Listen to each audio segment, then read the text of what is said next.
Let's learn how to block pop-ups and ads on Safari. First thing we have to do is to unlock our iPhone and to see if it is working properly. Next step is to find Settings app on your iPhone. After opening Settings app, scroll all the way down until you find Safari.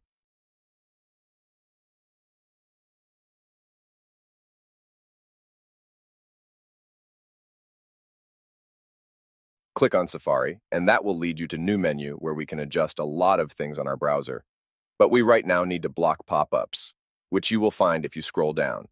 After finding the option, make sure to turn it on or to make it green. Right now, it is green on my iPhone, but I will turn it on once again.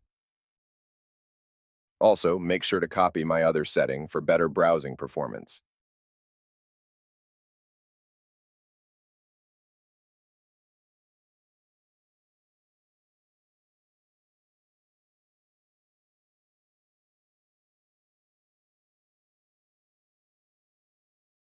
And that is it. Thanks for watching and see you in the next video.